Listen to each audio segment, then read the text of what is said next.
Good evening. Good evening. Good evening. It's on. Can you? Welcome to the City Council meeting. The meeting will start in 30 seconds. Thank you.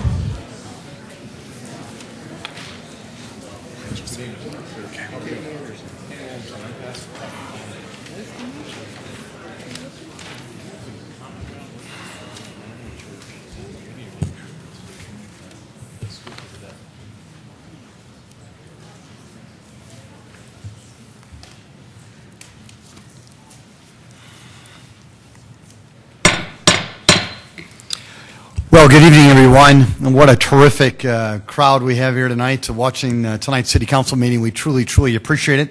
This is the City of Sioux Falls City Council meeting, and tonight is Monday, April 11th, and we're certainly pleased that you're here. Just to start off tonight's meeting, we would like to introduce you and at the same time get a roll call of your City Council. Council members Erpenbach? Here. Jameson? Here. Karski? Here. Rolfing? Aguilar? Here. Anderson? Here. Brown? Here. Entman? Here. We do have 7 city councilors here. That's enough to do the city's business, and that's great. I'd like to introduce you to Pastor Pat McClanahan. Pastor Pat is with a new church here in town called Common Ground, and they've been holding services now for 4 weeks over at the School for the Deaf here in Sioux Falls. And Pastor Pat, again, congratulations on that. And we're going to let you do tonight's invocation. We'd like everyone to stand. And then after Pastor Pat is done, we'll do the Pledge of Allegiance. Thank you very much. Father God, we just ask that you come and you be present in this meeting tonight. We ask that you fill the hearts and the minds of the leaders here with your wisdom and with your blessings, that the decisions they make would be pleasing to you and to the people that they represent. Father, we ask for your peace to just soak into this place tonight. In the name of your glorious Son, our King, Jesus. Amen.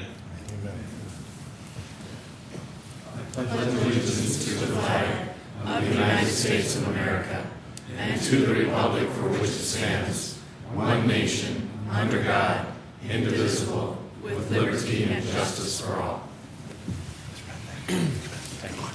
Thanks.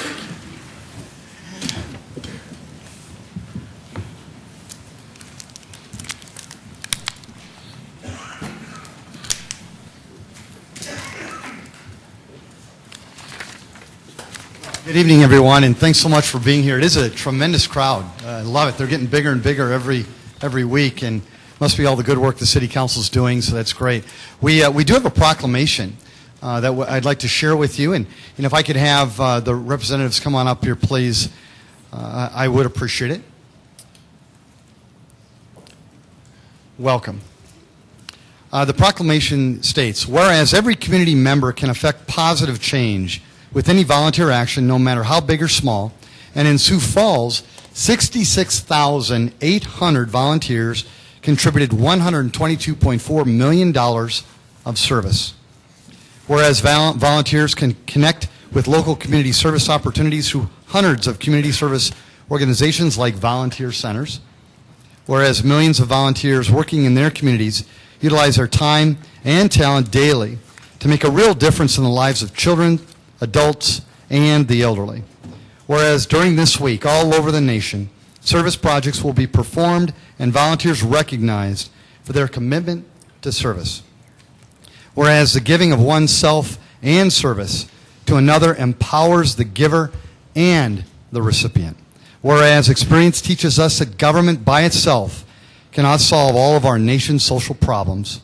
Whereas our country's volunteer force, which is over 63.44 million people, is a great treasure. Whereas volunteers are vital to our future as a caring and productive nation. Now, therefore, I, Mike Huther, Mayor of the City of Sioux Falls, do hereby proclaim April 10th through April 16th, 2011 as National Volunteer Week in Sioux Falls, and I urge all citizens to volunteer and support celebrating people in action in our community. Thank you.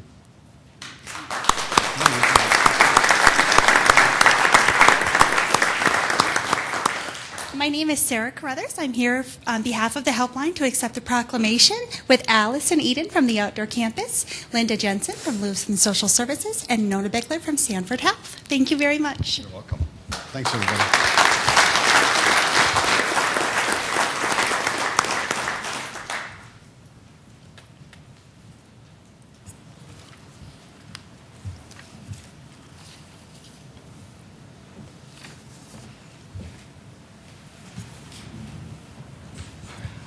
That was actually a perfect segue for tonight's meeting. I know the people at home probably can't see, but we've got a very, very large contingent of Cub Scouts and Boy Scouts are in the audience, and was wondering if someone would like to at least introduce the group to the City Council.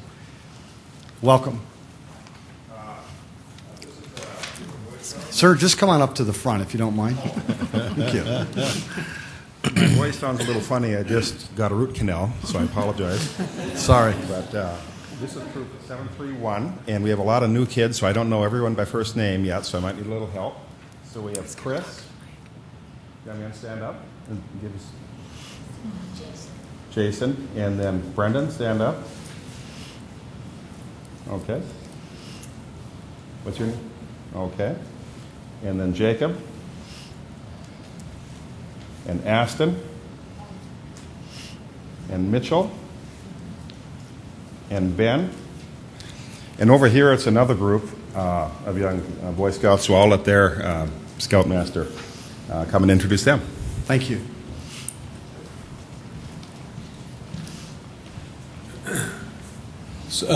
My name is Mark Mickelson, and Slater Barr and I are rookie citizenship in the community merit badge counselors. And we have some newer scouts from Troop 48 that meets in South Central Sioux Falls. And I'm just going to read your names off, men. You can go ahead and stand up. Ridge Barr, Fernando Castro, Caleb Impinkoven, George Mickelson, Nicholas Nash, James Nelson, Zachary Schatz, Ross Weisbecker, Carter Koziak, Ethan Peterson, and Mason Thompson. So thanks for having us. You got it, Mark. Thank you.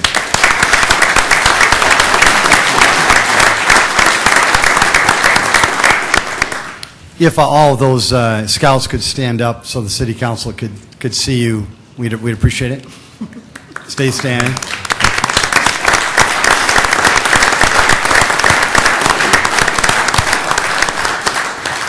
Well, we really appreciate you being here tonight, as well as the rest of you here tonight as well. We will get started with tonight's City Council meeting and tonight's business of this great city. We'll start with the consent agenda. Is there a motion to approve tonight's consent? So move, Anderson. Second, Erpenbach. Been a motion by Councilor Anderson Jr. to approve tonight's consent agenda. It was seconded by Councilor Erpenbach. Is there any discussion? Hearing none, a roll call, please. Council members Erpenbach? Yes. Jamison? Yes. Karski? Yes. Aguilar? Yes. Anderson? Yes. Brown? Yes. Entman? Yes. That is passed 7-0. We'll now move on to tonight's regular agenda. Is there anyone like to make a motion on tonight's regular agenda? Move we adopt the regular agenda. Second, Anderson. Been a motion by Councilor Entman, seconded by Councilor Anderson Jr. to approve tonight's regular agenda. Is there any discussion? Mr. Mayor? Yes, Councilor I'll make Brown. a motion to amend the regular agenda by removing item 14 from council consideration. Item 14 is a resolution vacating the public right-of-way on North F Avenue from West Algonquin Street to West Blackhawk Street. Councilor Brown's made a motion to amend tonight's regular agenda by removing item 14. Is there a second? Second, Aguilar. Councilor Aguilar has seconded that. Is there any discussion? Very good. Can we have a motion on the amendment, or a vote on the amendment, please? Council members Erpenbach? Yes. Jamison? Yes. Karski? Yes. Aguilar? Yes. Anderson? Yes. Brown? Yes. Entman? Yes. Thank you. That has passed 7-0. Is there any further amendments or discussion? Hearing none, can we have a vote on the amended main motion? Council members Erpenbach? Yes. Jamison? Yes. Karski? Yes. Aguilar? Yes. Anderson? Yes. Brown? Yes. Entman? Yes. That has passed 7-0. Thank you. Folks, this is a great opportunity for any of you to address your city council. What we'd ask is that if there's an item that's going to appear later on the agenda, that you hold your public comments till then. But if there's some other item you want to talk to the council about, please come forward. All we ask is that you limit your comments to 5 minutes. I've been encouraged by the team up here to do my best to try to limit you to 5 minutes. So I will be doing that in a more vigorous fashion. But all you have to do is please state your name, and we'd love to have you come up. Mr. Schmidt, welcome. Good evening, Mr. Mayor. My name is Jim Schmidt. I live at 716 East St. Andrews Drive. I have a unique pleasure this evening, as so many times before you come comments that are not in the most positive, but I'm here to talk to you about a couple that is standing behind me, Clint Simonsma, I think that's pretty close, and his Simmonsma and his wife Tara. Now, the reason I say this is something that we should recognize these two individuals because I think they exemplify the kind of people that we have in our fair city. This young man came to the Pettigrew Housing Resource Center, and in case you don't know that the Pettigrew Housing Resource Center is housed in the Bowdoin Youth Center, it is a cooperative arrangement between the City of Sioux Falls, the Sioux Empire Housing Partnership, and the VOA, Volunteers of America, where we look to and help those people that live in the Pettigrew area. When Clint came to us, he had in mind he needed some assistance to help get some money so that he could continue on building a house. Now you may say, what's so great about building a house? Well, it wasn't his house, ladies and gentlemen. It was his neighbor's house. If you'll recall, about 9 months ago, there was a fire in Pettigrew Heights where a family lost literally everything they had, their home, all the belongings and everything. So this neighbor, who lives across the street, sat and watched that and was so motivated that he took it upon himself, and he and his wife, to lead the charge, to raise the money, to build a house. And I'm going to let him tell you the address. But if you go by there today, everything has been, not everything is done. He just crawled off the roof tonight to be here. But this is truly one of those stories that, you know, this is the quality of people we have. So, Clint, why don't you address the council? Hi, my name is Clint Simmonsma. I know there's a couple of you that are familiar with me. Just wanted to take a chance to say thanks for everything that everybody's done. The house is at 614 North Waltz. We're really making a lot of progress on it. It's coming together really, really well. We still have a long ways to go, but with the people in Sioux Falls, it's a whole different type of people. We're all willing to help each other. So as much as it's just me, it's the whole city. I just want to take a chance to say thanks and start everything on a positive note tonight. Okay. Thank you.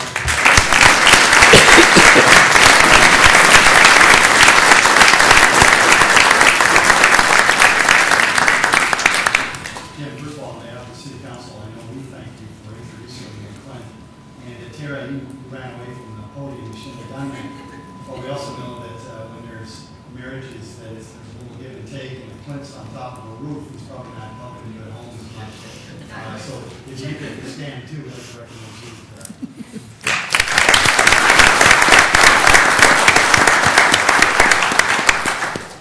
And Clint, you're right. Thanks for starting off on a really, really positive note. We do appreciate that. Is there anyone else you'd like to follow up after that one? Please come forward. We'd love to hear from you.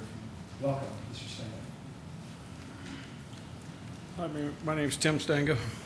I've had a lot of elderly people approach me, not only in my neighborhood, but just by seeing them around town. I know how you guys stand on the water and sewer rates being raised between the 5 and the 8%. These people have had their Social Security froze for 2 years. They are on a stiff budget. Their medical, they have to pay on, and a lot of them have supplemental policies that they have to pay on. I guess what I'm trying to look at is this going to be a catch-22 for the city, to where you're going to raise the rates And people are going to use less water, and they're going to use a lot less water between watering their yard or washing their cars. Is it going to be a catch-22 for the city to come back again and raise the rates? Or are we going to end up looking at the minimum rate and raise the minimum rate? You know, eventually you're going to have it too high, and a lot of people are going to use less water. You're going to bring less money in, and what's going to happen after that? So I guess the thing is, what I'm trying to tell you is there's a lot of people out there suffering. I don't know, you guys say you know what I'm talking about, but I get out amongst them every day. And it's time that we start looking at that very seriously. And the more we raise every utility in this town, eventually you're going to push these people out of their houses. And I don't want to see my neighbors go, because they're great neighbors. They watch my house better than the police department does, because I know who comes up to my house, and I don't want to lose them. So I'm hoping that we take into consideration that there's a lot of elderly and people suffering out there. So thanks. Mr. Stinga, thank you. Is there anyone else who'd like to speak to the council tonight? Well, very good. Thank you. We'll proceed then with item number 8.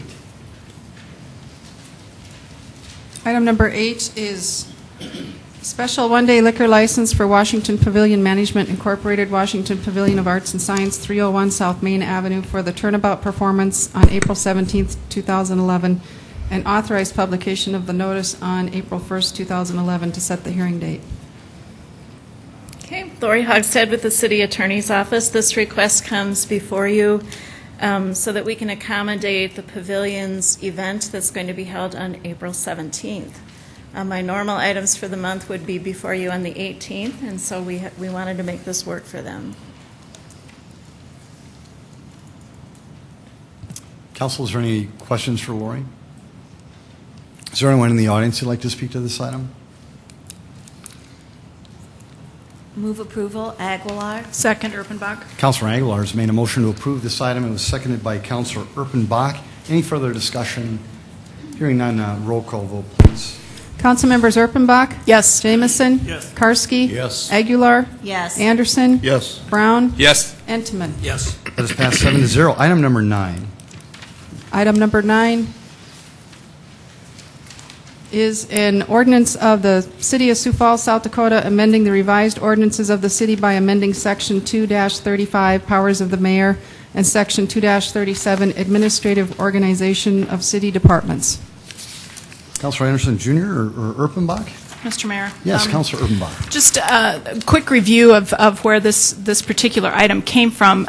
Many of us sitting up here now have been, were on the campaign trail a year ago, and one of the people who talked to me was talking to me about executive orders and how sometimes we write executive orders that apply to citizens when really that isn't what is required by law. And so we started a process of looking at the executive orders, and we basically went page by page through all of the executive orders, a committee of council members and administration members. And this then is the first action that you'll see that has come out of that. It doesn't take away any powers from the mayor. It just clarifies the language regarding what an executive order is and how it may be used by the mayor's office. And it's one of those things that will help to make our ordinances a little more clear and a little easier to understand. I would encourage you vote yes this evening. Thank you. Folks, this is a second reading. You are allowed to speak on these items. Is there anyone who would like to speak to this item? Very good. I was just going to make a quick comment. This is an excellent example of how the council and the administrative or the executive branch of government can work together to really not only evaluate some things, but maybe even clean up some things for the good of the city. I want to commend Councilor Erpenbach and others who got involved in this, as well as people on the executive side that really did scrutinize every one of these executive orders. And it wasn't probably the most fun thing they've ever done, but really did some good things. So I would also urge passage of this item, even though I won't get a vote probably. But again, I commend you for what you did. City Council, any further comments? Move to approve Anderson. Second, Erpenbach. It was a motion approved by Councilor Anderson Jr. It was seconded by Councilor Erpenbach. Any further discussion? A roll call vote, please. Council members Erpenbach? Yes. Jamison? Yes. Karski? Yes. Aguilar? Yes. Anderson? Yes. Brown? Yes. Entenmann? Yes. That is passed 7-0. Item number 10. Item number 10 is a second reading and ordinance of the City of Sioux Falls, South Dakota, supplementing the 2011 budget by providing appropriations and the means of financing for the Convention and Visitors Bureau Business Improvement District. Councilor Entenmann? This is one of those things. This is the second reading of the proposed ordinance for the bid. And this is, the resolution will accompany this at the second reading that will outline the bid's 9-month budget. That will be coming in item number 18 on this thing. And I'll tell you what, we're all excited about the bid, what it's going to do for Sioux Falls, and the opportunities to promote this great city. So, Thank you, Councilor Entenmann. Is there anyone in the audience who'd like to speak to this item? Very good. Council, would anybody like to make a motion on this item? move we approve, Entenmann. Second, Aguilar. Councilor Entenmann's made a motion to approve this item. It was seconded by Councilor Aguilar. Is there any further discussion by the council? Very good. A roll call vote, please. Council members Erpenbach? Yes. Jamison? Yes. Karski? Yes. Aguilar? Yes. Anderson? Yes. Brown? Yes. Entenmann? Yes. That is passed 7-0. Thank you, City Council. Item number 11.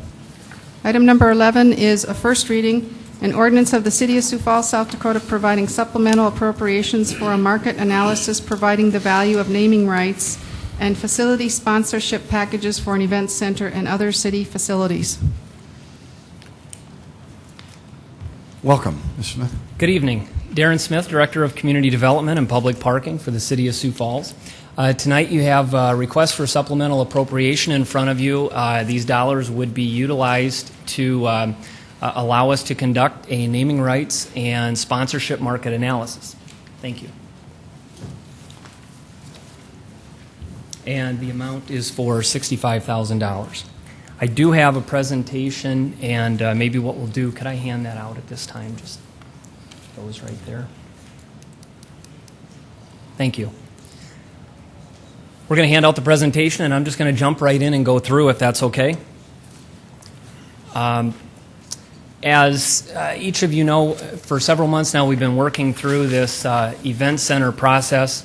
A lot of work has been done, and I think we're all learning along the way and gaining knowledge with each step. And now it's time, we feel, for the next step in the process, which is to conduct a naming rights and sponsorship market analysis.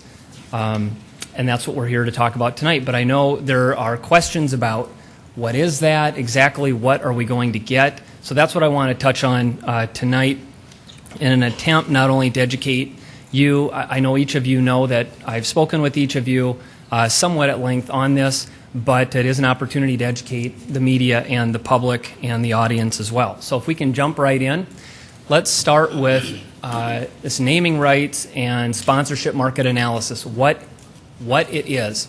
The objective simply is to provide a market analysis of a potential event center.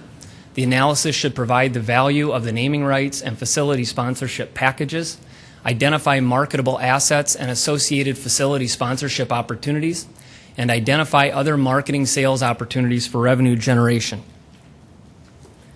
Let's touch just briefly on what it is not, and I think this is very important. One of these actually heard on the radio this morning, and the other I just heard over the weekend. So let me be clear what it is not. We are not paying someone to develop a clever or colorful name. That was the one on the radio. We are not selling the name on the building for $65,000. Could have probably had a third bullet point here, other stuff. Maybe there are other things that people are, just misunderstanding in terms of what it is. So again, that's what I'm hoping to clear up tonight to the best of my abilities. Why? Why would we do this?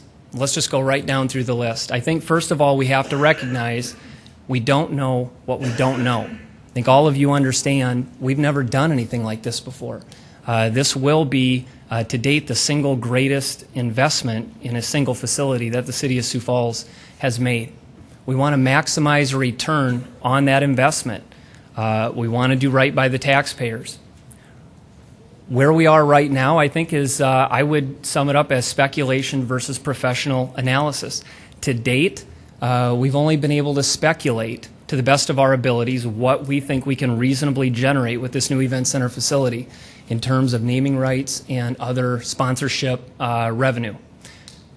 The professional analysis, of course, is what we're here to talk about tonight. We'd like to recommend putting a firm under contract that specializes in this.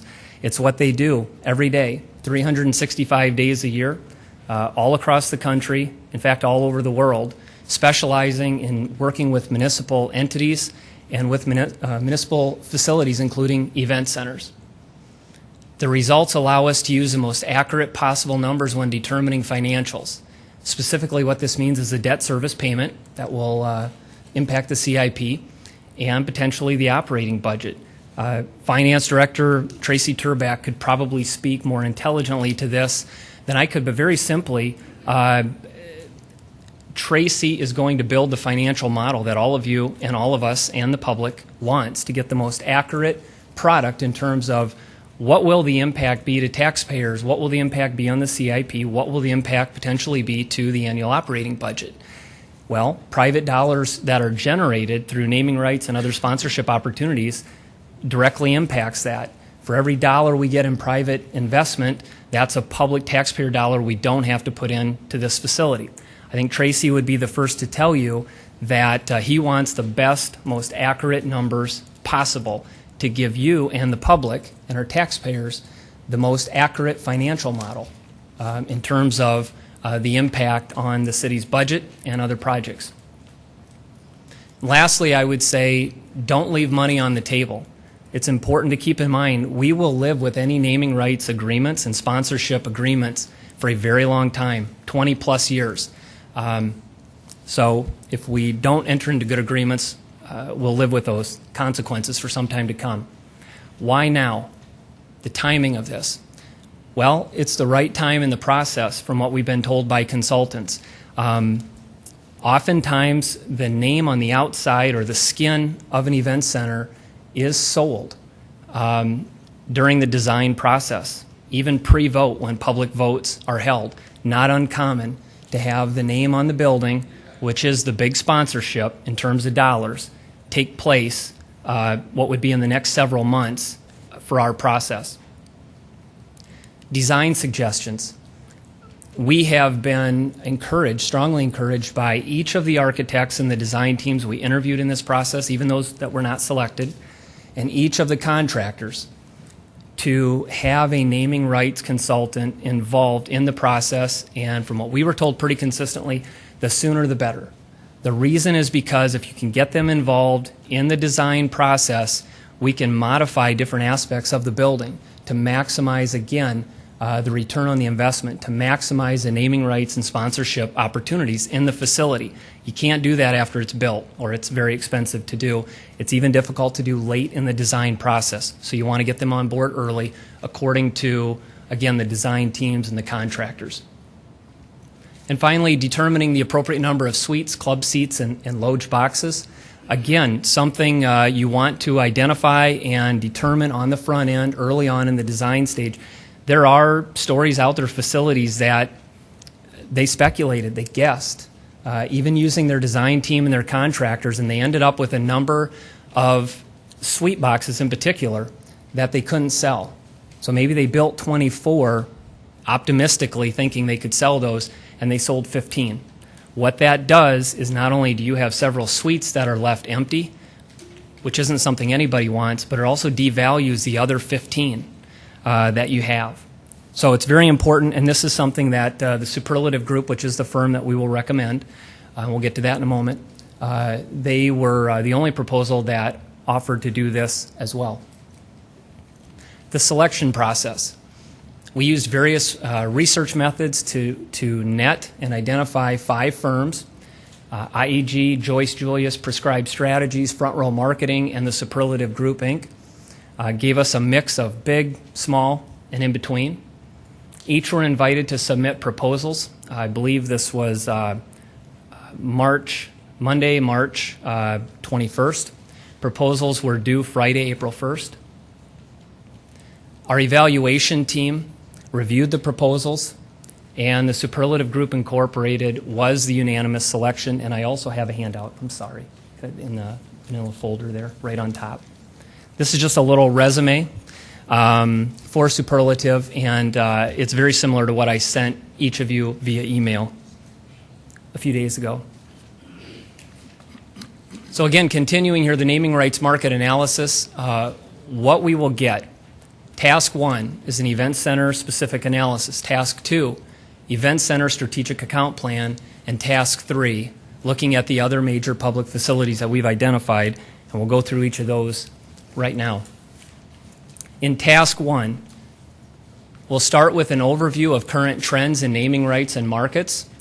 This will be based on similar sized markets, starting in the Midwest and working their way out, and over the most recent 3 to 5 year period. So that'll capture naming rights and sponsorship opportunities probably at a high, going down as we went through the downturn in the economy. And what they're telling us is now things trending back up as the economy gets better as well. Secondly, comparables for pricing structure to justify any cost to potential advertisers and sponsors.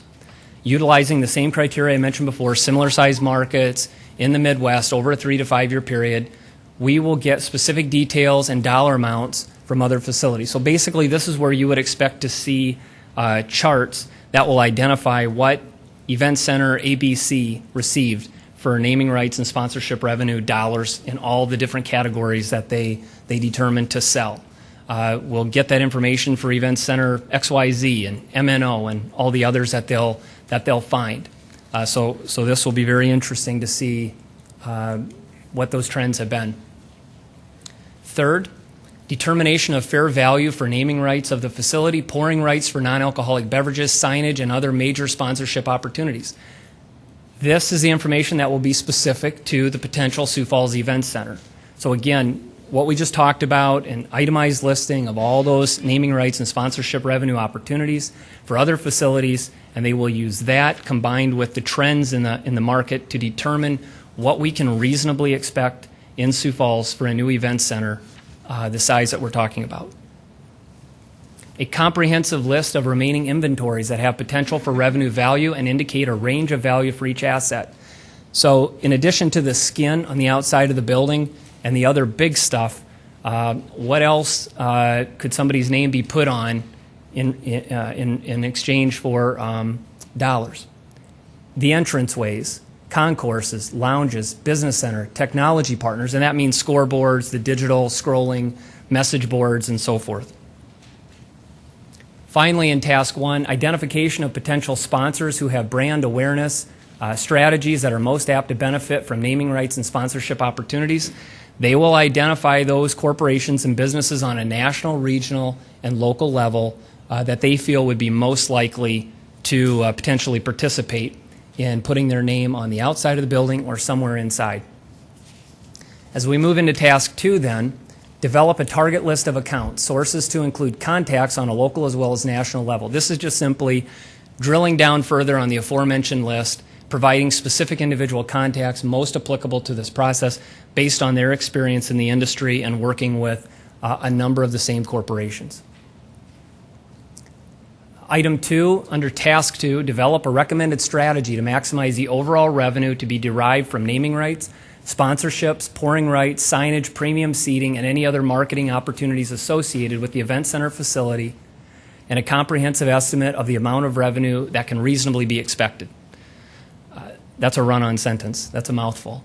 But that is what we will get. And each of the bullet points, I should say, that I'm going through are straight out of the Superlative Group's proposal, verbatim. So again, I think this speaks for itself. It's a strategic plan on how to go out and sell it once the targets have been identified. Finally, under Task 3, evaluate naming rights and sponsorship opportunities for other city-owned facilities. The 3 we've identified for starters would be the Great Plains Zoo and Delbridge Museum, Washington Pavilion of Arts and Science, and the Sioux Falls Convention Center. This is something that several of you have brought up during the course of this process as you think it would be a good idea, while we have someone potentially in town, so to speak, to assess what the naming rights and sponsorship market opportunities are for an event center, to do it for some of our other facilities. Have we missed opportunities? I think it's fair to say we probably have, but somebody like this could confirm that. I put other consideration up here. We were contacted, for example, by the Sioux Falls Pheasants, Gary Weckworth, and he asked if we would consider, putting the baseball, Sioux Falls Baseball Stadium in the mix here, and I told him that that would be up to the City Council to take that action to amend the supplemental appropriation and do that. If you have an interest in that, I'd be happy to work with you on that. To add them, it would cost approximately $7,500 on top of the negotiated amount that we've agreed to tentatively with Superlative. And there is a specific agreement in place for the Pheasants, I want to call them the Canaries, the Pheasants, and the baseball stadium that you should be aware of if this is something you would desire to do. So again, if there's interest, we can talk about it at your convenience. Also under Task 3, what are some of the things they'll be doing? They'll be touring the facilities. They'll review any existing naming rights and sponsorship agreements. They will interview the management teams, and they will review all relevant statutes, ordinances, and regulations related to signage, advertising, and so forth, so they know what the limitations are in terms of putting a name on something or advertising it. I should also say that much of the process we went through in Task 1 and Task 2 would be applied here in Task 3 as well. So I don't want to leave you with the impression that this is a greatly abbreviated process compared to the Event Center. I don't think that would be the case as I understand it. The terms. Task 1 would be completed in 45 days. So if this supplemental appropriation is approved at the second reading, which is scheduled for next Monday right now, and we could put them under contract quickly, we would expect to get the report on or about June 7th. Task 2 would be completed in 30 to 60 days after completion of Task 1, and it would begin the day after Task 1 is completed, so potentially June 8th. Task 3 would be completed in 30 to 60 days after completion of Task 2. So all told, we would expect to have all three tasks completed perhaps around Labor Day. Worst case scenario would be early October. The negotiated package price of $65,000, including all travel required, is what was agreed to, again, tentatively, with the Superlative Group. Finally, last slide. We get one chance to do it right.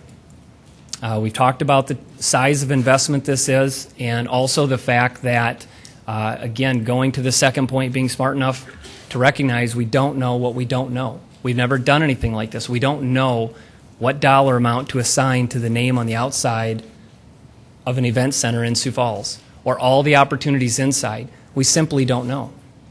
We don't want to leave money on the table.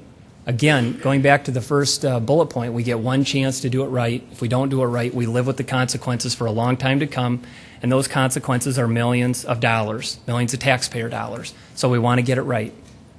And finally, we've talked about the taxpayers a number of times tonight, and we will with other items after this, I'm sure. We want to maximize return on investment for our taxpayers. Again, the single greatest investment in a facility that we have made to date for Sioux Falls.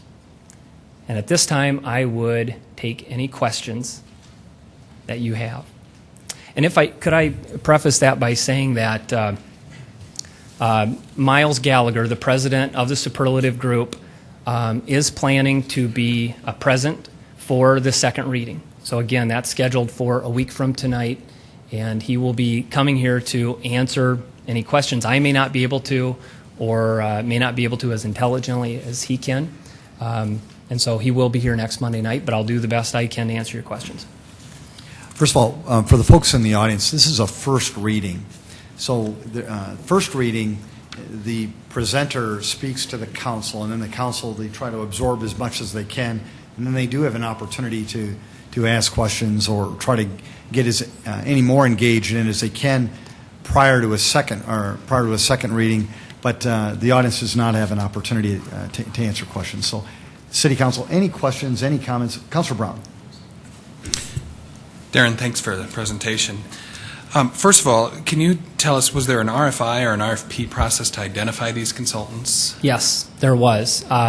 We emailed an RFP, what I'll call an RFP, to the 5 firms that were identified. I actually have a copy of that as well, and I'll make sure that that goes around. I'll pass this out when we're done, unless you want it now. No, that's fine. Yes, there was a very brief RFP, 2-page document that was sent out to each of the 5.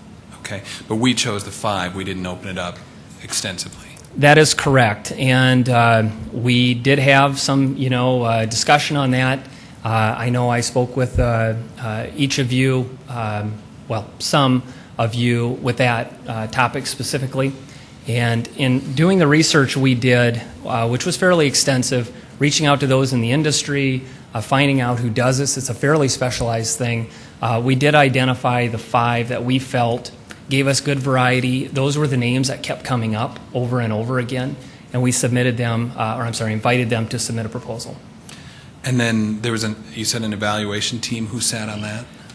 The evaluation team was made up of Tracy Turback, Scott Rust, also in finance, Shannon Verhey in Public Works, and Shannon has essentially become our internal project manager with a number of things Event Center related. Kendra Simmonsma, the Mayor's Special Project Coordinator, and Willie Sanchez with the University of Sioux Falls. And then I also participated and facilitated. And then, just so I'm clear, you made reference to both paying for the building and the operations, is that correct? Is that what these naming rights would do in the Event Center case? Not only the building, but also the annual operations? Yeah, this has been a real learning process. I'll speak for me personally, and I think a few others on staff. We've learned a lot about how this works. The short answer to your question is everybody does it a little different. Naming rights and sponsorship revenue can be used for those debt service payments for capital on the front end. Those annual debt service payments, they can be used to subsidize the operation or support the operation on an annual basis. They can be used for both. It's really kind of all over the place, and it depends on your facility, your community, what your budget looks like, what your capital program looks like. And so I'm anxious, if we have the opportunity, to have this group be involved to give us their best recommendation on that. As I remember the numbers, we need $15 to $25 million in private sector money to build this facility. What if this report comes back and says that money's not in the community? Yeah. Well, I think, first of all, if that is what we learn, I think it's very important for each of you to know that. That's precisely why we're doing this from my vantage point. The 15 to 24.5 million, that number that has been put out there, we are speculating at this point. I feel it is a somewhat educated guess in terms of looking at what other facilities have gotten over the last, say, 5 to 10 years, but it is speculative in nature, no question about it. And I think our hope would be that this is a group, again, that does this every day all over the country, event center facilities, professional sports facilities of all sizes, all market sizes, that could tell us very specifically what we could reasonably expect. Have they ever come back and said, nope, the money's not in the community? Well, I'm not sure if they would admit that. If they, That's what I'm afraid of. Would. Yes. No, that is, look, we've had a good, honest dialogue with a number of the consultants, and, their reputation is on the line when they do these. So I think that's very important to them as well. Thank you. Councilman Anderson, Jr. Darren, when we started this project, we talked about using as much local talent as we could. Mm-hmm. In this case, we've specifically looked outside of the state. Did we have any ideals or any conversations with our universities, which both have research groups, to have them look and see if this was something that they might be able to do for us? Well, Councilor Anderson, Jr., we have had athletic directors and facility managers from some of our local universities involved in the task force process from the beginning, sitting on the evaluation teams for selecting the design team, the contractor, and so forth. I would tell you, I think this is a very specialized trade, and I really do believe using anybody short of those who do this on a regular basis would be somewhat risky. I think you're going to get the best product from someone who does it on a daily basis. Again, facility sizes, market sizes of all kinds, all across the country. So do I believe that local ability is there with universities? Possibly, but not at the level that I think we would need it. Now, ultimately, that's for the 8 of you to decide, but that would be my opinion based on what I've learned in this process. Thank you. Councilor Entman.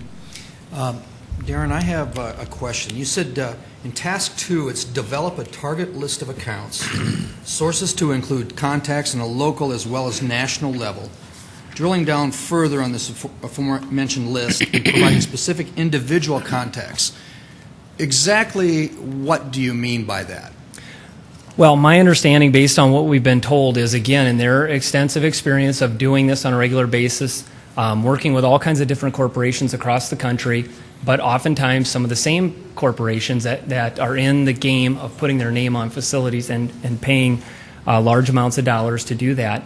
They have contacts in those organizations. They work with others in the industry who have contacts. And where they don't, it's their job to get those contacts. So when we go in that door, if we have the opportunity to do that and sell that CEO or CFO or whoever it may be to put their name on our new event center, we're going in and talking to the right people first. And I think that's very important, and that's part of the value that they bring.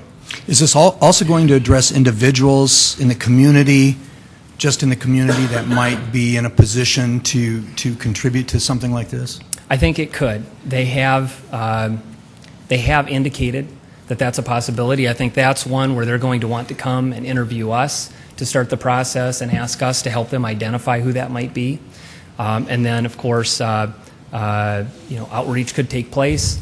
A strategy could be put in place for that. But I think that is something that they would probably want our involvement in, helping to identify that.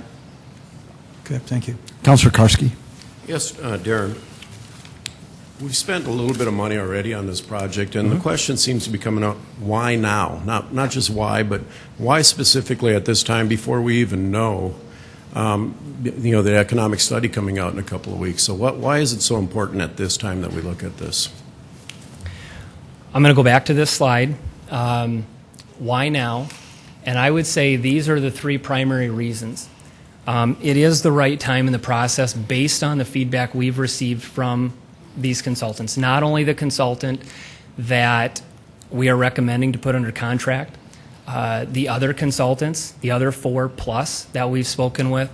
I can tell you that as a member of the evaluation team for selecting the design team and the contractor, I asked each of them in the final round of interviews if they've worked with a naming rights consultant in their previous event center experience, and if they would recommend us doing the same, and what would be the best time.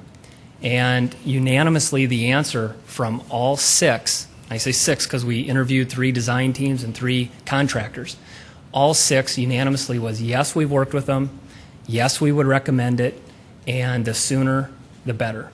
Get them involved early on in that early design process so they can offer their suggestions in terms of how to modify the facility before it's built to maximize that naming rights and that sponsorship revenue opportunities. So I believe we're at that point. I really do. Plus, I would also say it's very important. I know each of you are chomping at the bit to have our finance director and his team put together the best possible financial model. What will the impact be to the CIP? What will the impact potentially be to the annual operating budget going forward if the public supports a new facility and we build it?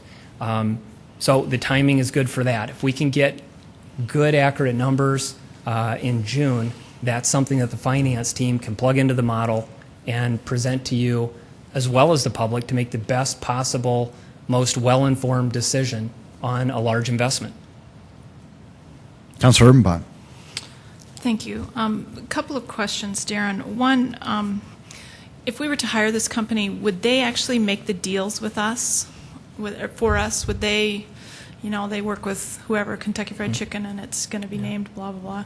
Do they make that deal for us? And if they do, how does the council play into that, given that ordinance requires council approval for any name change? Well, that could potentially be the next step. What we have in front of us tonight is a request to fund a study and an analysis. And that will tell us what the trends are, what they think we can reasonably expect in Sioux Falls for this event center in terms of naming rights, sponsorship revenue opportunities, and the best strategy on how to approach that. That's what we're getting for this. The next phase could be one of two things: us going out and attempting to sell this, or you could put a group like this or another group under contract to do that. Now, hypothetically, if that's what the city council and the mayor chose to do, clearly, the ordinance is pretty clear. They may enter into agreements tentatively, but nothing gets named without city council approval. That's my understanding. Maybe the city attorney might disagree, but okay.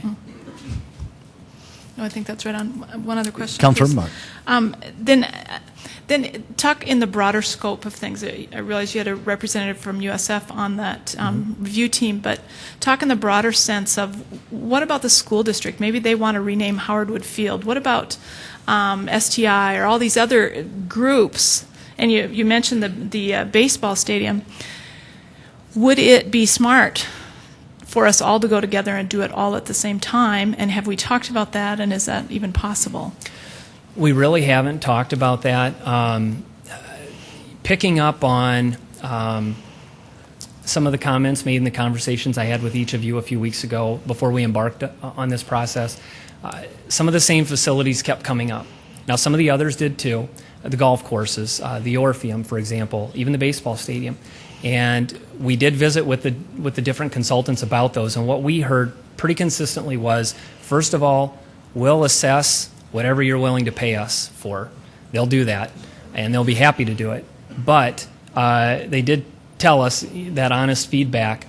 They kept going back to the convention center, the pavilion, and the zoo as those three that they thought had the greatest potential, that they saw consistently with naming rights and sponsorship opportunities across the country, and also balancing that with the cost. It's fair to say we were very cost conscious in our conversations with them throughout this process. So they knew we were trying to balance the cost with getting this done for the event center as well as other major public facilities. But I would say at this time, ultimately, it's up to the 8 of you to decide if you want to expand this and add other facilities. Again, when I asked the consultant this last Friday, he told me that it would be approximately $7,500 for each facility that we add. In terms of the school district, I guess what I might ask there is if that is an avenue that is pursued by the council, that I would reach out to the school district as soon as possible and try and get a good feel for them, and maybe you would go out on a limb and fund that and hope to be paid back. I guess that's ultimately up to you. Councilor Brown. You mentioned the pheasants wanting to examine this. What's the feedback been from the Washington Pavilion and the zoo on this process? Well, I did have a good conversation with Elizabeth at the zoo. In terms of Larry Toll at the pavilion and the convention, really, we have not had a direct conversation with them. They're aware of that we're doing this, and I think they're supportive.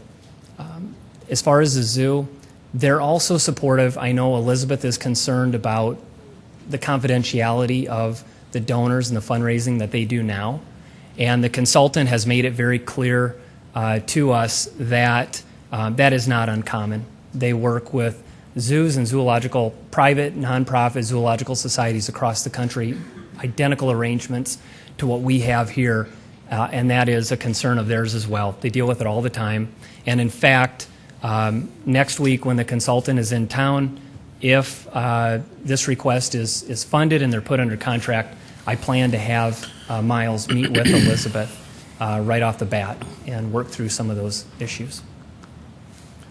City Council, would anyone like to make a motion to set a hearing date? Mayor, Yes, I have Councilor a question, if you don't mind. Okay, Councilor Anderson, Jr. Darren, what is the situation with the baseball stadium? What has changed there as far as contracts? Because I know back after my father passed away, one of the options we were given for naming rights was either a park or the baseball stadium. So there must have been contractual change on that now, so that, does that belong to somebody else, or is that still with the city? I am going to read this if it's okay with you. It's fairly brief, and then I'll hand it out as well. It's a copy of the city ordinance, Councilmember Erpenbach referred to with naming rights, but also the Pheasant Stadium. I think this is important to know in considering funding an analysis that would include the Pheasant Stadium. Article 10 of the stadium agreement states that the club may sell naming rights for the stadium for a 10-year period from the time of the sale of such rights. The club retains all the proceeds from the sale of the naming rights during that 10-year period. The city has the right to approve the selection.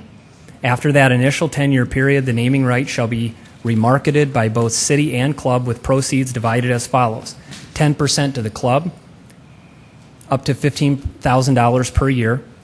Up to $120,000 in proceeds per year will be placed in a restricted city fund for stadium expenditures. Proceeds in excess of $150,000 per year shall be divided evenly between the city and the club.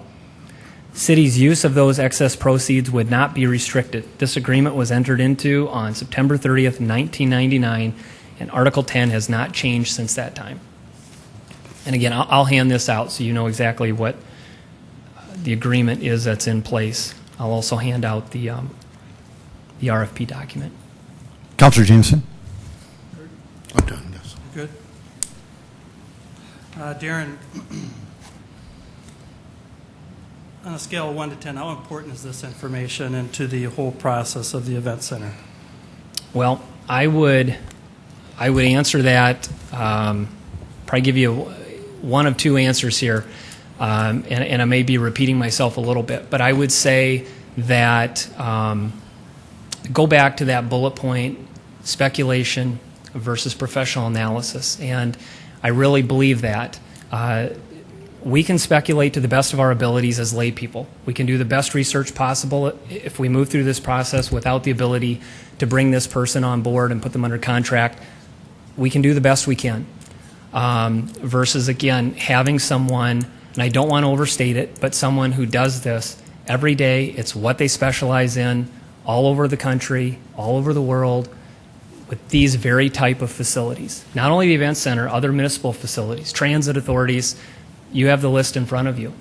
And I would really sum it up that way and also say that I know you want the best numbers possible to make the best possible decision to move forward, potentially with a public vote. And you're doing that on behalf of the public and our taxpayers. There's no doubt in my mind you'll get the best numbers from a group like this as opposed to us. But we would do the best job we could and give you the best product we could. So it's very important. Yes. And what about the other whole mechanism of funding this whole event center? How important is that? Well, I in think the process. In terms, can you restate that? I'm not sure specifically what you mean. Understanding and knowing how we're going to afford this and even pay for it in the end, how important is that in the process?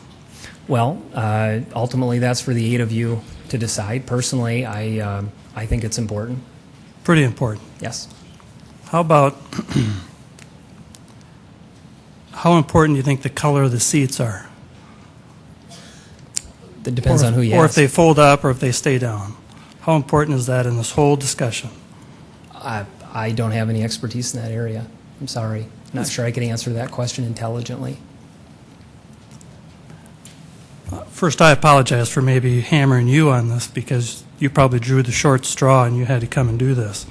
But my point is this, that the funding of this whole project is by far the most important part of this process, as well as including the public. In the end, Getting these numbers is important, but I have a couple big problems with this, and I shared it earlier, probably a little more emotionally than I should have. But in the end, we're going to fill in a blank about how much money could be raised for the naming rights, along with another couple other blanks. And after all of that is said and done, even if it goes and passes a vote, when it gets done, what are you going to do?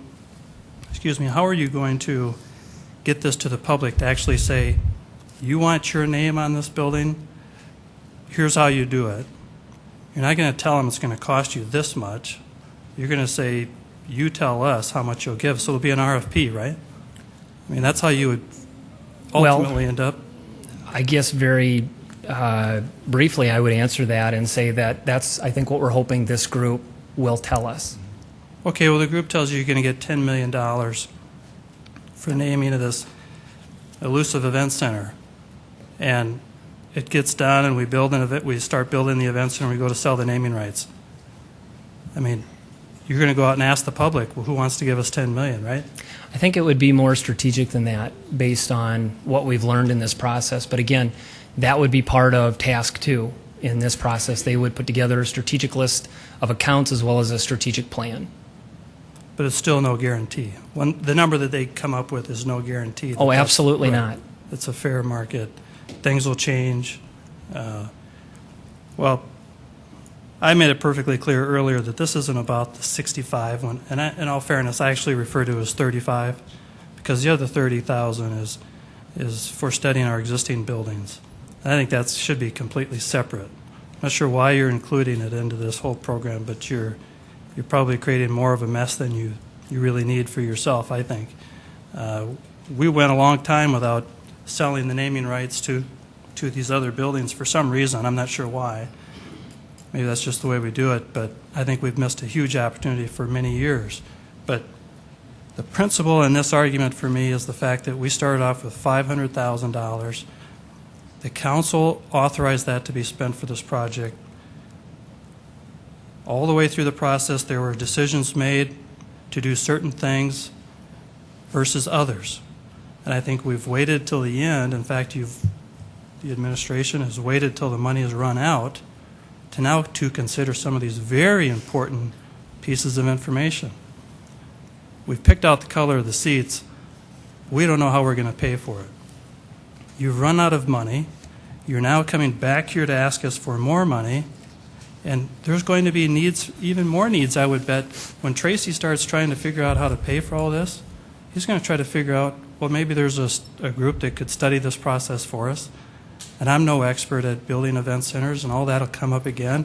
Why don't we hire somebody else to tell us that? We already know there's potential for legal fees that could come forward, other travel expenses, a special election cost. So for me, the principle is a matter of we set 500 as a budget. You did not live within that. You're not living in it. So enough's enough, and no. So, Councilor Jameson, thank you. Councilor Entman. Councilor Entman. I'd like to move that we approve this request. Councilor Entman, I was informed that we would actually like to do 11 and 12 and then set the hearing date for both, if that's okay. If there's no further discussion, we could just move on to item 12 first. And this is also a first reading. And then, if the council so chooses, then we can set that date for both item 11 and 12. Item number 12. Item number 12 is a first reading, an ordinance of the City of Sioux Falls, South Dakota, authorizing the issuance of its wastewater system revenue bonds in one or more series to the South Dakota Conservancy District, authorizing the use of the proceeds thereof for capital improvements, pledging a portion of the wastewater system revenue of the city to the payment of said wastewater system revenue bonds, fixing the terms of such wastewater system revenue bonds, authorizing the execution and delivery of a loan agreement between the city and the South Dakota Conservancy District, and authorizing the execution and delivery of such wastewater system revenue bonds to the South Dakota Conservancy District not to exceed $14,712,000. Mr. Connor, welcome. Good evening, Mayor and City Council. Mark Cotter with the Office of Public Works. Tonight, this is the first reading for the next large sewer project that we'll undertake in the city of Sioux Falls. It is a water reclamation revenue bond. It is supported by the rate model that you've recently received first reading on. Tonight with me, I also have Tracy Turback, the Director of Finance, Trent Lubers and Dean Borkart with Public Works, and our bond counsel, Doug Hayek.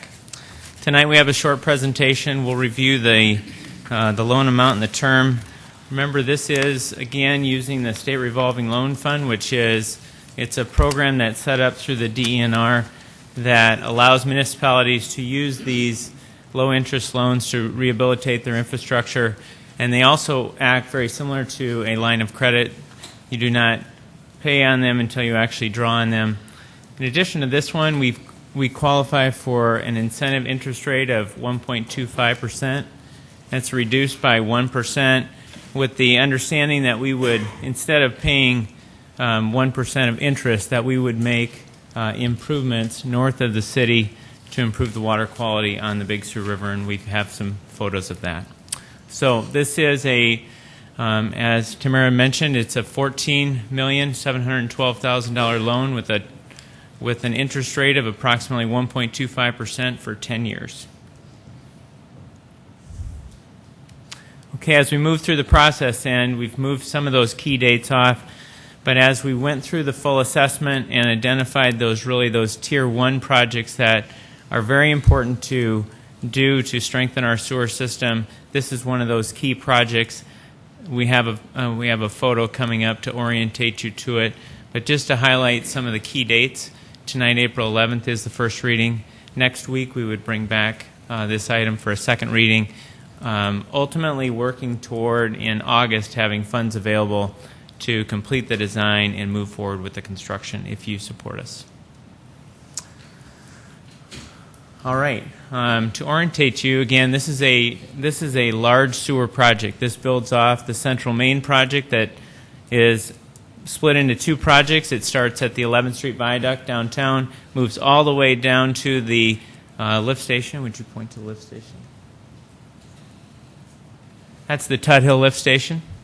This project is in red, and so it will start at the Tut Hill lift station and moves due west, and it moves past Cliff Avenue, along 229, past Minnesota Avenue, and then extends north to take relief off that key area that we talked earlier that had significant sewage backup issues last year. We added the same slide, only what we did was we circled that first area that starts at the Tut Hill lift station and moves back to Cliff Avenue. With the impact to the bike trail this year, we'd also like to get this first 25% of this work done so we could restore the bike trail and also get that back into operation. So our goal is to not only design the entire project, but actually construct in 2011 that area that's circled, and then we would finish the project in 12. Okay, this is the dollars that we qualify for the incentive interest rate. In lieu of paying that percent of interest, we are tasked to go upstream of the Big Sioux River, find areas where the bank is essentially vertical sloughing, which that creates a lot of dirt and sediment that flows into the river, makes our water quality diminished. And so the projects that we've been doing a number of them north of the city. We flatten that slope out, and then we structure it with some armor with that riprap so that erosion doesn't happen in the future. Okay, at the request of the mayor and Councilor Erpenbach, I'm going to bring up Tracy Turback just to give a brief overview of the types of bonds that municipalities use. So Tracy Turback.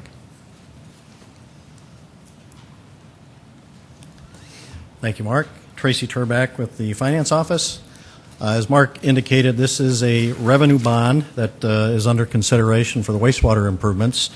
And we thought it would be a good opportunity to talk a little bit about bonds in general, the different types of bonds.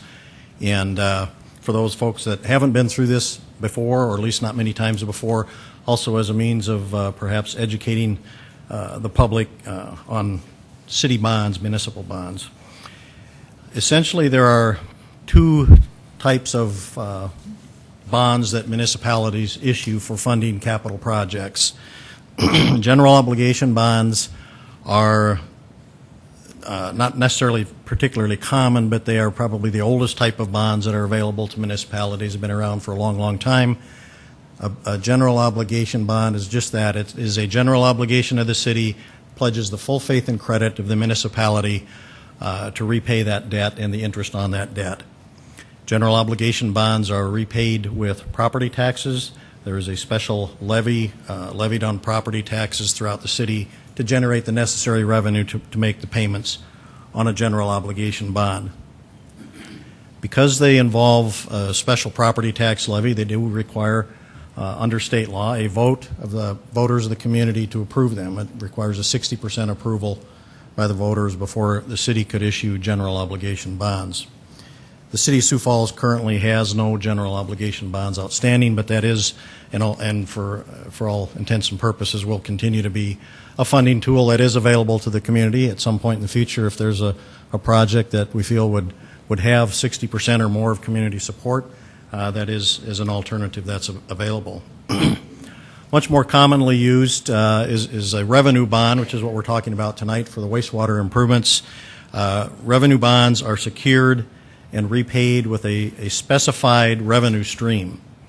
They're not repaid using property tax revenues, and there is no full faith and credit pledge that goes along with a revenue bond. The city would simply pledge the revenues generated from a particular activity. There are any number of the different types of revenue bonds. Sales tax bonds are a specific type of revenue bond. The city has a number of sales tax bond issues outstanding. Entertainment tax bonds is another special type of revenue bond that the city has at its disposal. Storm drainage bonds, tax increment bonds, the landfill revenues could certainly be pledged as security for a revenue bond. Most commonly, utility revenues are from water utilities and wastewater utilities are also pledged as security for a revenue bond. When it comes to water and wastewater revenue bonds, there are really two different alternatives. A standard revenue bond, very similar to a sales tax bond, where you go out to the market, you find investors that are willing to buy the bond, and then you make the deal with them and repay the investors. In the case of an SRF loan that we're talking about tonight, that is a different type of wastewater revenue bond where the state of South Dakota is actually the investor. Through the state of South Dakota Conservancy District, they have the funds available to invest in these local bonds, or SRF loans as they're called. So the state in this case would be the investor, and that's who would receive the principal and interest payments going forward on this SRF loan. I'd be happy to try to answer any questions you have, but that's kind of my bonding 101 lesson. Tracy, thank you. Councilor Entman. Just one question, Tracy. That's the reason for the low interest rate, right? The reason is it's coming from the state. That's correct. Yeah, if you went out to the market, you wouldn't get 1.25%. No, I know. I've tried to borrow money from a business standpoint. It just doesn't work. The state receives capitalization grants from the federal government, so those rates are subsidized through federal grants, and then the state goes out and sells bonds of their own to generate the necessary pool of funds to fund the program. Right, good. Thank you. Mark, is there anything else? Mayor, just that this is a critical project for us, and we would greatly appreciate your support. Thank you, Mark. The City Council, would anyone like to set a hearing and a second reading for Monday, April 18th at 7 p.m. for items 11 and 12? So moved. Jameson. Councilor Jameson, thank you. Second, Entman. Seconded by Councilor Entman. There has been a motion. Is there any further discussion? If I could have a roll call vote, please. Council members Erpenbach, Yes. Jameson, Yes. Karski, Yes. Aguilar, Yes. Anderson, Yes. Brown, Yes. Entman. Yes. Thank you. That is passed 7-0. Item number 13. Item number 13 is a resolution vacating the public right-of-way on North H Avenue from West Algonquin Street to South, as shown on attached exhibit. Welcome, Chad.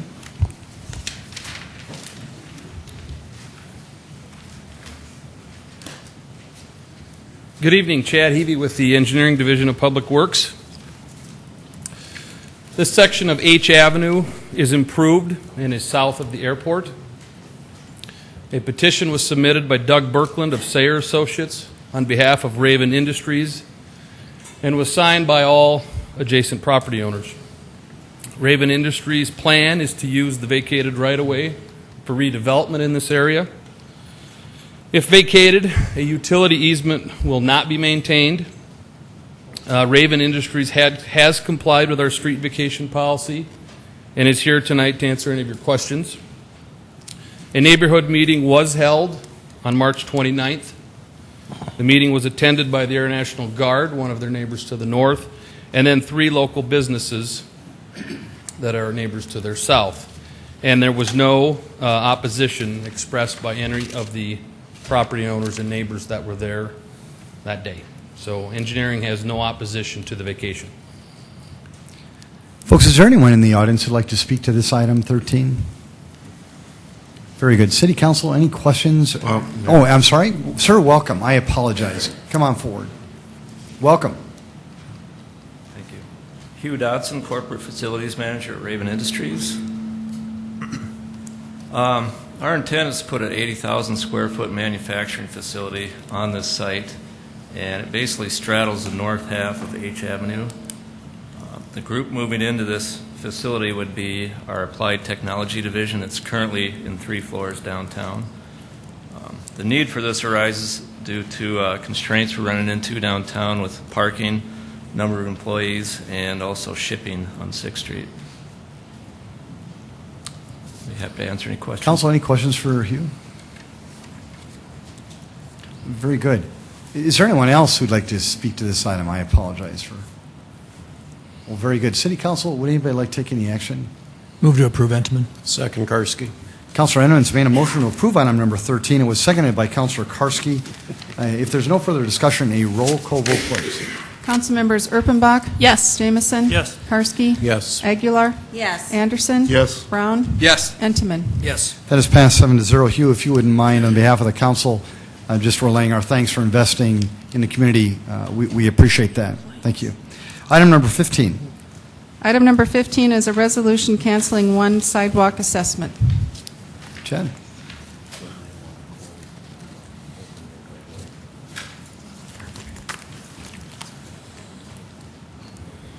This lot is located on the east side of Bonson Avenue, north of 49th Street.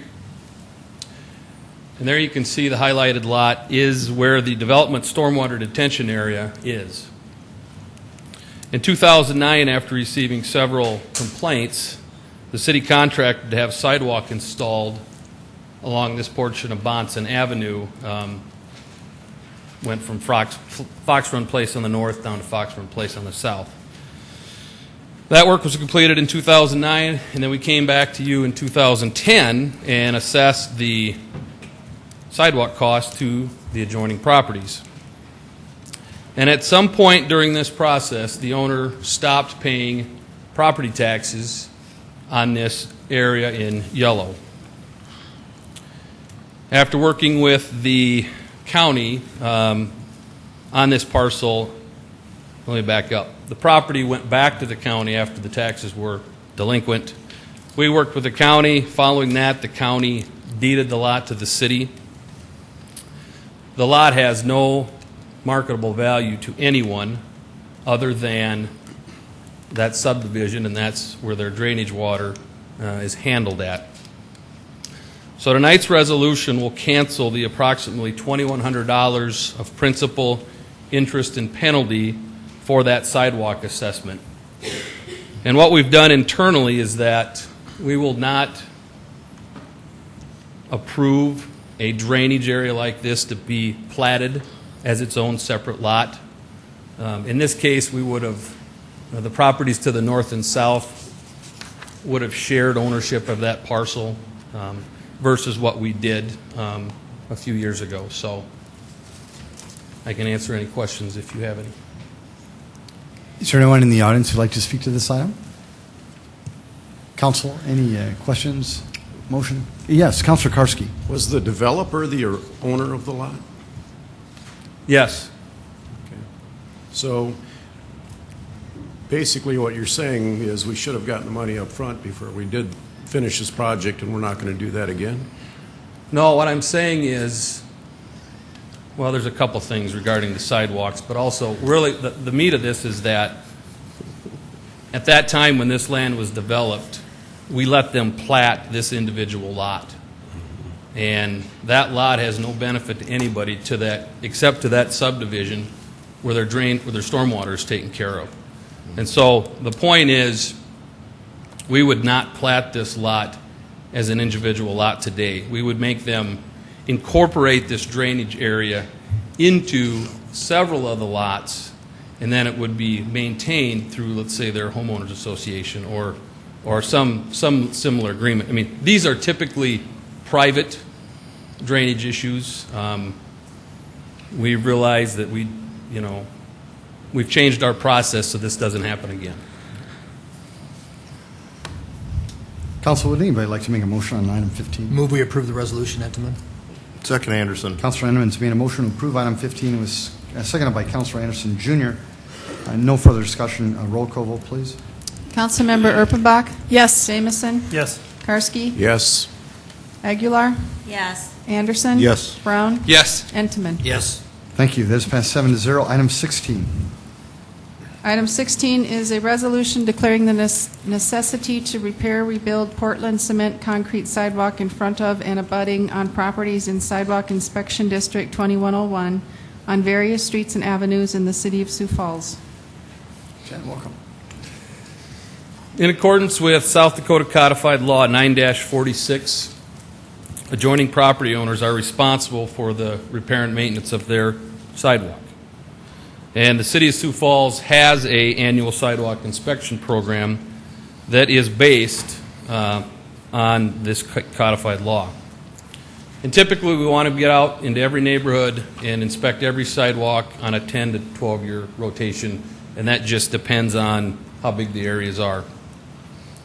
This particular area is approximately bordered on the north by 57th Street, on the south by 85th Street, on the west by Louise Avenue, and on the east by Cliff Avenue.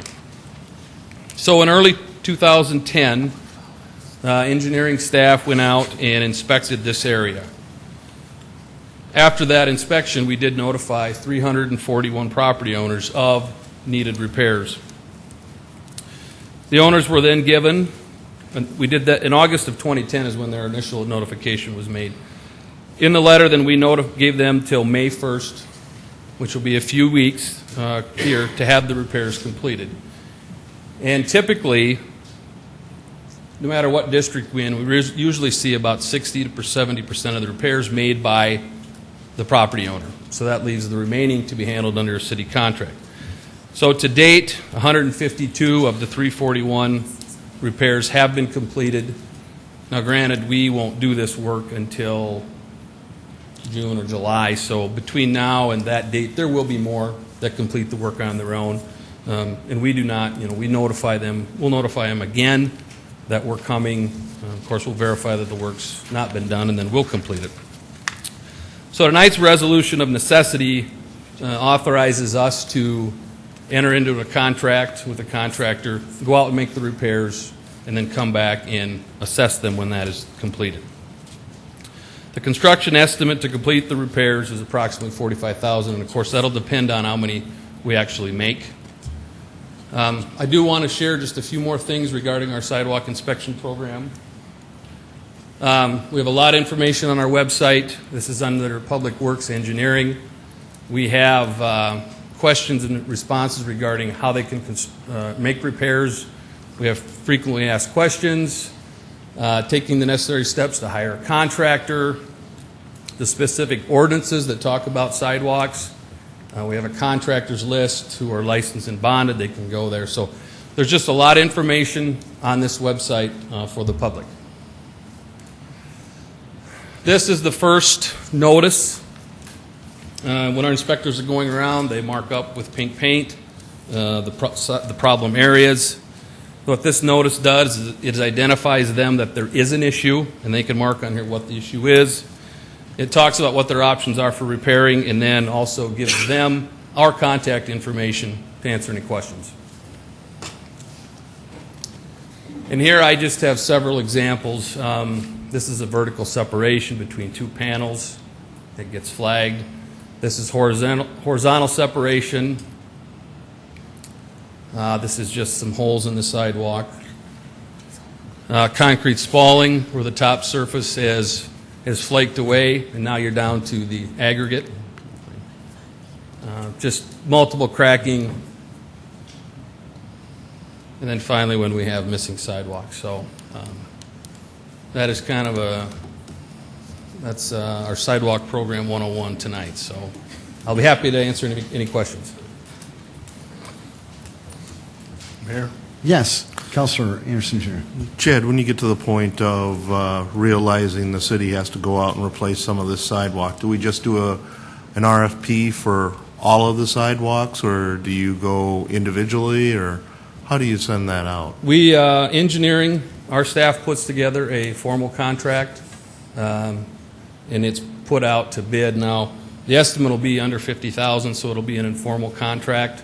So in this case, we will probably send the contract or the bid package out to 4, 5, 6 contractors that we typically see bid these projects, and then it's a low bid.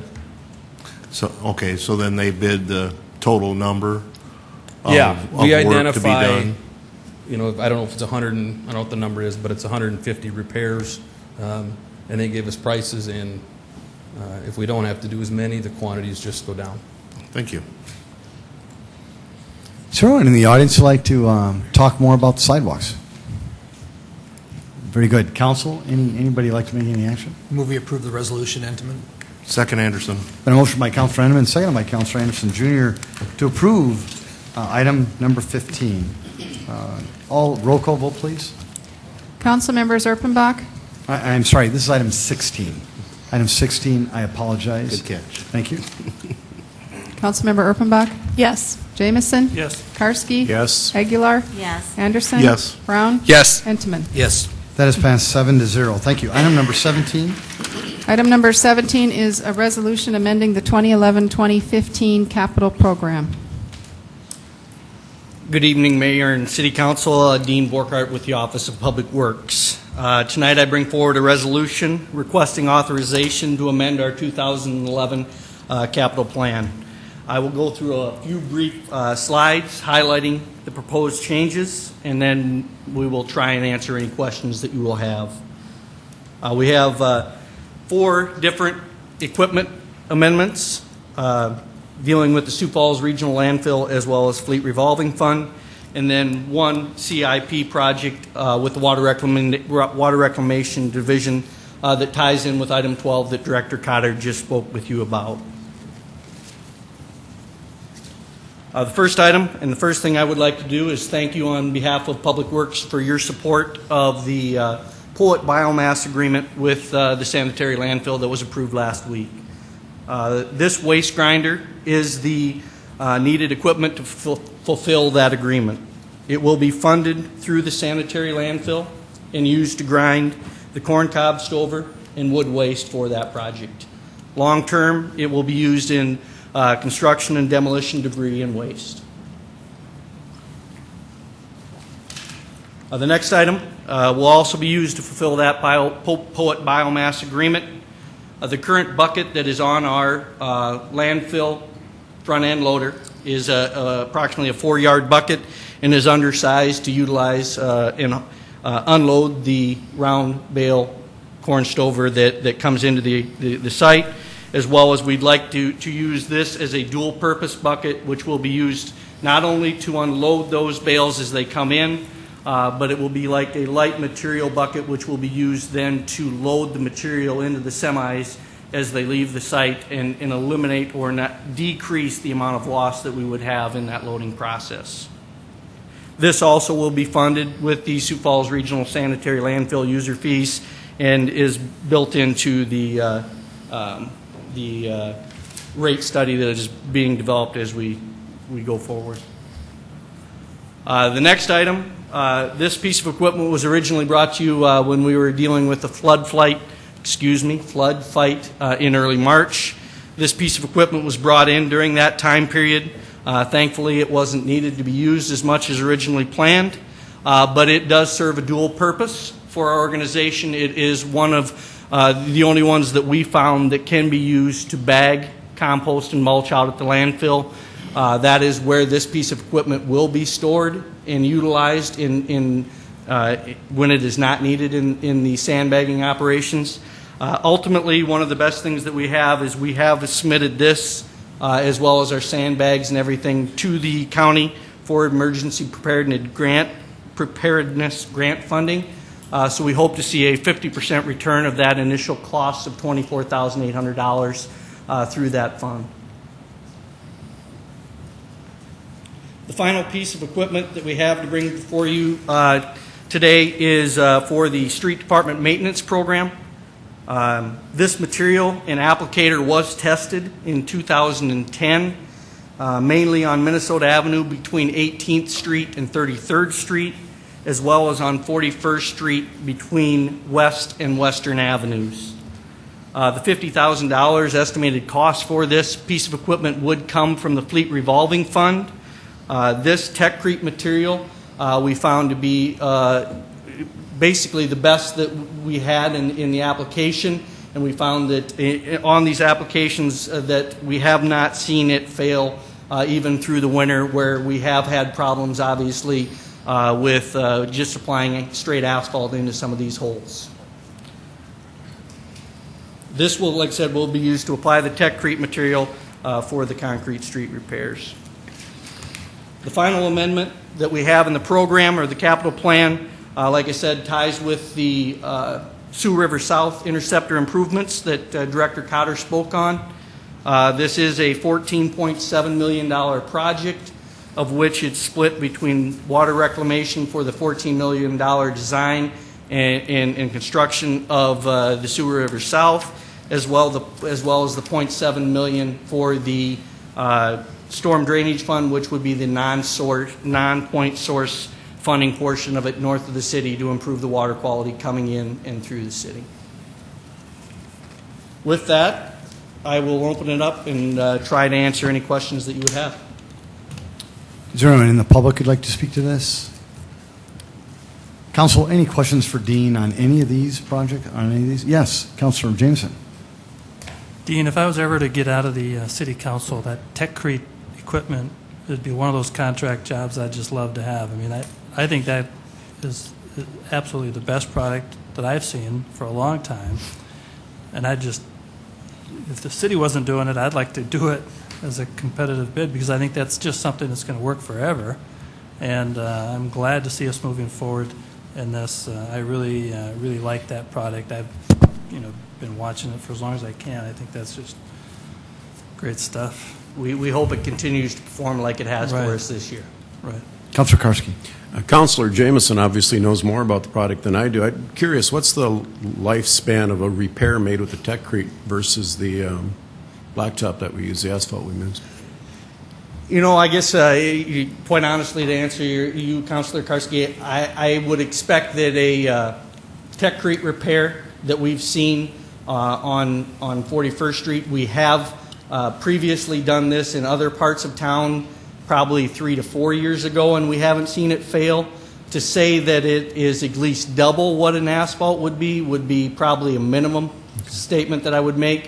One of the things that we do with this material, we do designate the hole or just define the hole. We will cut it out completely. We will level the material below it, pack it, make sure it's there. Then the application team will come in, prime that hole, and then depending on the amount of lift that we have in that hole, we will either pour one and let that cure and then come back and pour a second, depending on that level of depth.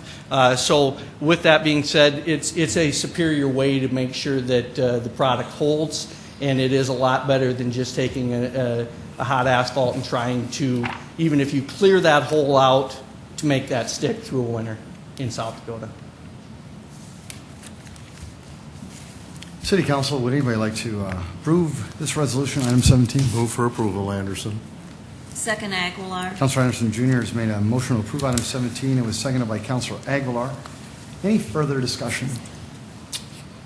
Roll call vote, please. Councilmembers Erpenbach, Yes. Jamison, Yes. Karski. Yes. Aguilar, Yes. Anderson. Yes. Brown, Yes. Entenmann. Yes. Passed 7-0. Item 18. Item 18 is a resolution approving the Sioux Falls Convention and Visitors Bureau Business Improvement District's budget. Mr. Mayor? Oh, yes, Councilor Entenmann, thank you. Item number 10 that we worked on earlier actually approved the CVB bid budget, which was $1.2 million, and that set it up based on the city's annual budget from January through December. This resolution actually approves the 9-month bid budget, which has been previously okayed by the chamber as well as the executive committee and the bid board, excuse me. What we will do later then, by the 1st of October, is be back to the city with the annual budget of the CVB, which falls in conjunction with the chamber budget, which is a budget that'll go from October through the end of September. So this is approving the 9-month budget. Councilor Entenmann, thank you. Councilor Entenmann, I know there are some folks that are on that CVB bid board here tonight. Did they have any comments that you're aware of? Anybody? Very good. Councilor, would you just mind explaining to the public the makeup of that CVB bid board? Yeah, just kind of give them a comfort level that it's not just you making all the decisions here, Councilor. We do have Doug Hayek here, too, who can answer some of the questions. He was involved with coming up with the ordinance itself. But on the bid board, we actually have 6 members from the hotel ownership groups that are here. And at 3 different, the larger hotels have 3 members, medium hotels have 2, and then the small hotel has 1 representative that serves on the bid board. Then there is 3 board members from the executive committee, 3 from the executive committee of the CVB, and then there is a business person at large. Then there's 2 of us that are non-voting members, myself and Terry Ellis Schmidt. Thank you very much. Representing the city on this important project, so great job. City Council, if there's no further comment, could we have a motion to approve this resolution? Move we approve the resolution, Entenmann. Second, Karski. It's been a motion to approve item number 18 by Councilor Entenmann, seconded by Councilor Karski. Any further discussion? A roll call, please. Council members Erpenbach, Yes. Jamison. Yes. Karski. Yes. Aguilar, Yes. Anderson. Yes. Brown, Yes. Entenmann. Yes. That is passed 7-0. Thank you.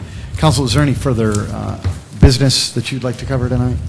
Move to adjourn. Second, Erpenbach. Councilor Brown's made some motion to adjourn tonight's meeting. It was seconded by Councilor Erpenbach. Roll call vote, please. Council members Erpenbach. Yes. Jamison. Yes. Karski. Yes. Aguilar, Yes. Anderson. Yes. Brown. Yes. Entenmann. Yes. Thank you, City Council, and thank you, City of Sioux Falls. This meeting is adjourned.